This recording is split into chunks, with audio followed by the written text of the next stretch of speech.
Ito bang operation na ito, pinaalam ninyo sa inyong Chief of Police? Your Honor, after po nung mangyari. Sagutin mo yung tanong ko. Ang tanong ko sa iyo, ito bang operation na sinagawa po ninyo ay pinaalam mo muna sa iyong Chief of Police bago nyo ginawa yung operation? Hindi po, Your Honor.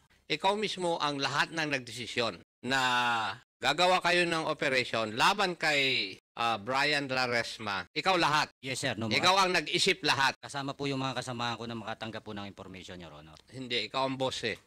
Umiiwas ka kaagad eh. As a matter of fact, kasama ka nga sa operation eh. Nandun ka sa area. Tapos sa affidavit mo, gusto mo pang umiwas. Ikaw ang principal, may kasalanan ito.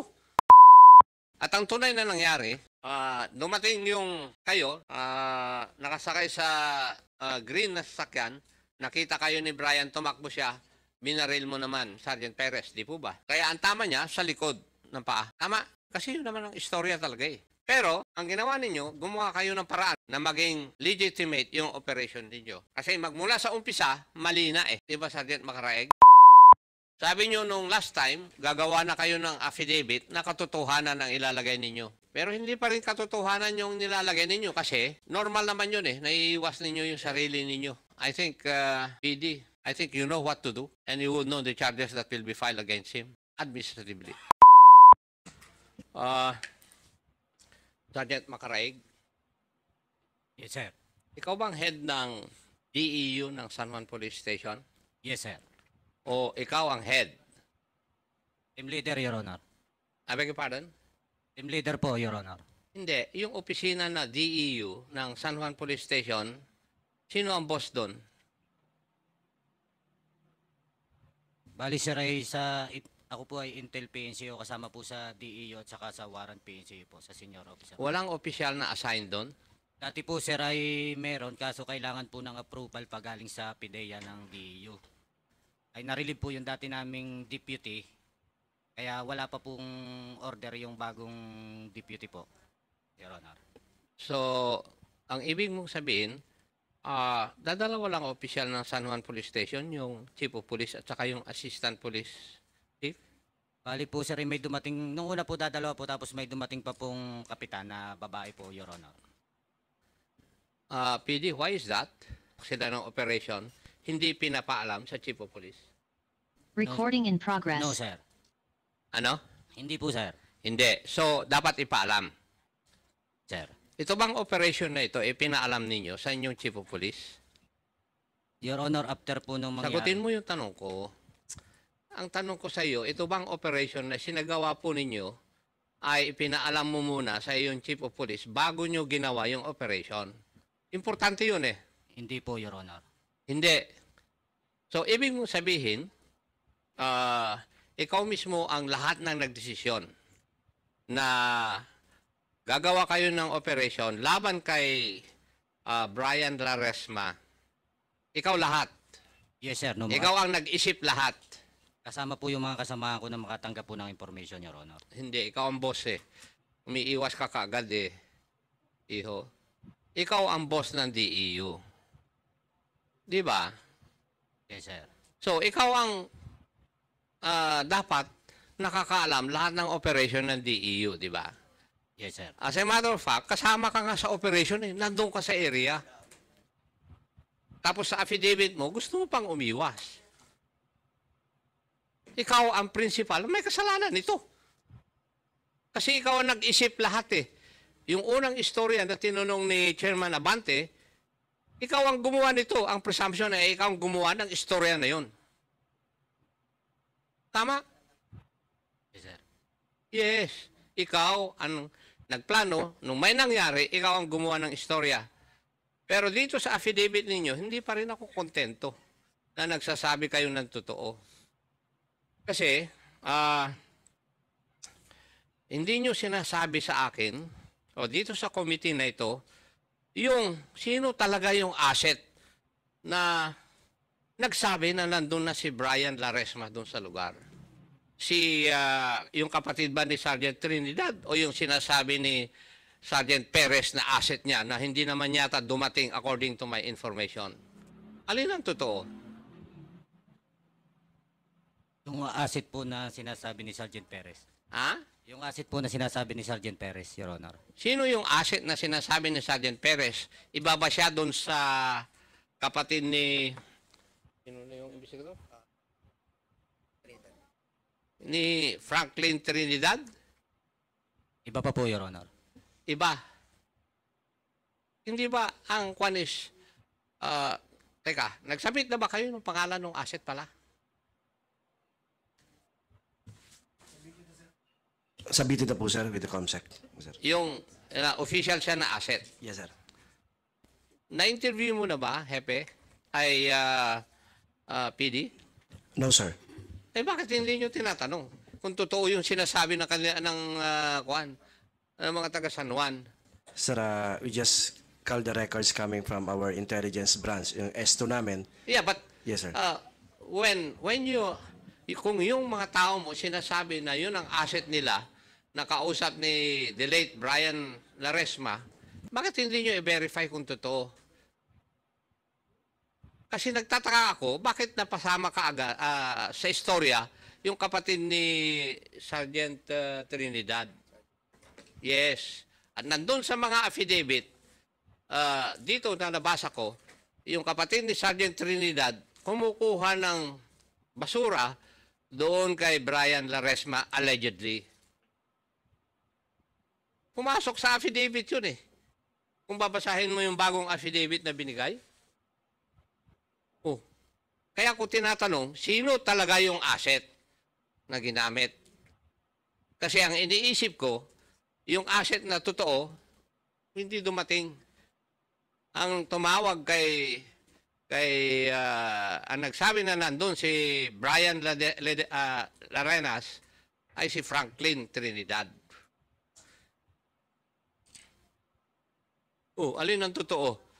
Magsabi kayo ng totoo. Hindi nyo, kulang itong affidavit ninyo eh. Kung bubuin ko yung istorya, wala mga ito. Sino? Kasi kung hindi, mapipilitan kaming ipatawag yung asset.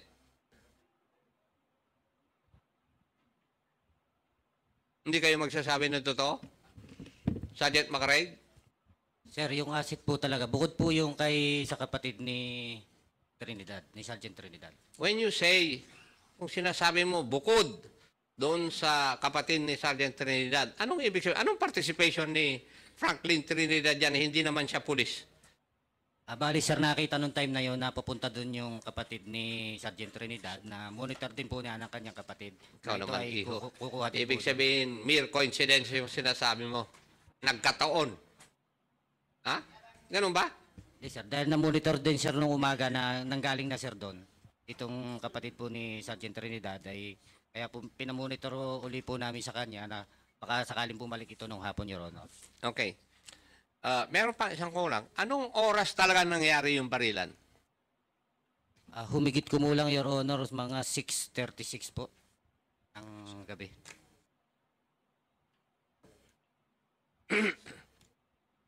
At ang tunay na nangyari, dumating yung kayo, nakasakay sa green na sasakyan, nakita kayo ni Brian, tumakbo siya, binaril mo naman, Sergeant Perez, di po ba? Kaya ang tama niya, sa likod ng paa. Tama? Kasi yun naman ang istorya talaga eh. Pero, ang ginawa ninyo, gumawa kayo ng paraan, kagaya ng sabi ni Chairman Barbers, nung nabaril nyo siya, ginawa nyo ng paraan na maging legitimate yung operation ninyo. Kasi magmula sa umpisa, mali na eh. Di ba, Sergeant Macaraig? Tama?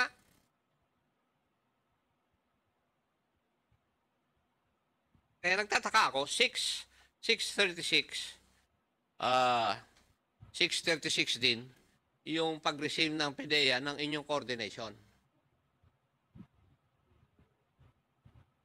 Paano nangyari yun? Sino nagpadala ng coordination sa PDEA? Eh kasi true facts ba yun na PDEA yung coordination nila? Yes po, sir. True facts po. So, Eksakto yung oras ng pag-receive po May ninyo. I be corrected, sir? Email po pala. Email. Email. So, eksakto yung oras ng pag-receive. Nandun yung time eh. Yes po, sir. Yes. Kung 6:36 ang pag-receive ng PDEA doon sa inyong email for coordination, 6:36 din, sabi ninyo sa inyong mga affidavit, saka pagsagot nyo sa akin na nangyari yung barilan. Paano nangyari yon?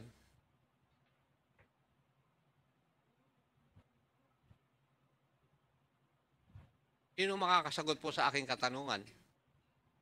Paano nangyari yon? Kasi yung istorya ninyo, maski sa affidavit ninyo, hindi nga ako naniniwala eh.